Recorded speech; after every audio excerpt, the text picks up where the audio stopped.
I'm a gay, it's okay. I'm a lesbian, it's okay. I'm a transgender, it's okay. समलैंगिक शादियों के लिए इनकार, सामाजिक मूल्यों के खिलाफ है समलैंगिक शादियां।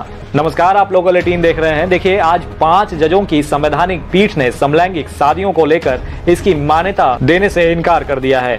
वहीं इस मुद्दे पर जजों के द्वारा ये कहा गया है कि विधायिका और संसद को इस पर कानून बनाने का पूरा अधिकार है। बच्चों को अडॉप्ट करने का अधिकार ऐसे लोगों को दिया गया है। बता दें कि ट्रांसजेंडर लोगों को पहले ही शादी का अधिकार दिया गया है। सीजीआई ने कहा कि ऐसा नहीं है कि हेटेरोसेक्सुअल कपल ही बच्चे का ख्याल रख सकते हैं। सीजीआई के द्वारा ये बात भी कही गई कि इतिहास की पुस्तकों में समलैंगिकता का जिक्र किया गया है, इसलिए ये सिर्फ शहरी लोगों तक सीमित नहीं है।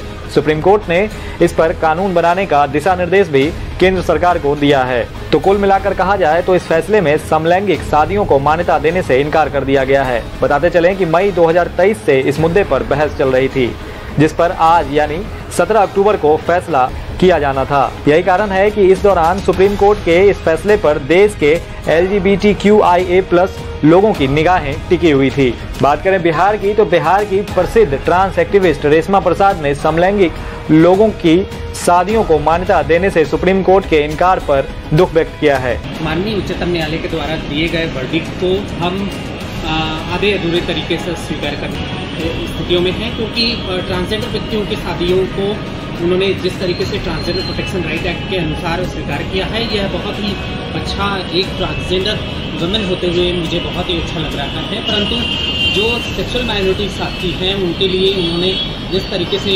पार्लियामेंट के ऊपर छोड़ दिया है, यह बहुत ही ऐसा हो सकता है कि पार्लियामेंट में इनको समझाने में कितना समय लगता है, ये बहुत ही सोचने वाली विषय होगी। लेकिन हम निराशा में नहीं है, क्योंकि ये 30 सालों का संघर्ष है और संघर्ष आगे बढ़ते रहेंगे। जो भी व्यक्ति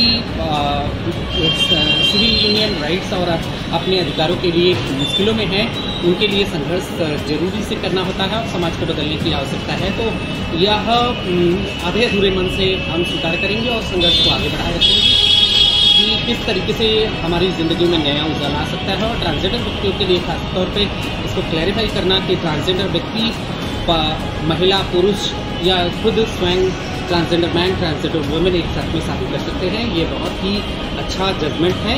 तो हम इसको स्वीकार करते हैं, लेकिन जेंडर माइनॉरिटी साथियों के लिए मुश्किलें अभी बरकरार हैं। हम सेक्सुअल माइनॉरिटी साथियों के लिए मुश्किलें बरकरार हैं।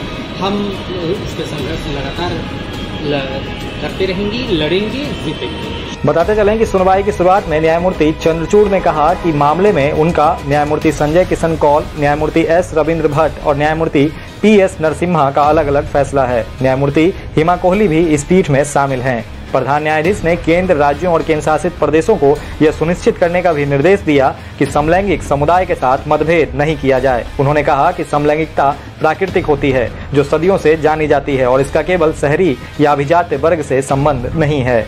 न्यायमूर्ति कौल ने कहा कि वह समलैंगिक जोड़ों को कुछ अधिकार दिए जाने को लेकर प्रधान न्यायाधीश से सहमत हैं। उन्होंने कहा, समलैंगिक और विपरीत लिंग के संबंधों को एक ही सिक्के के 2 पहलुओं के रूप में देखा जाना चाहिए। लोकल 3 के लिए पटना से उद्धव कृष्ण की रिपोर्ट।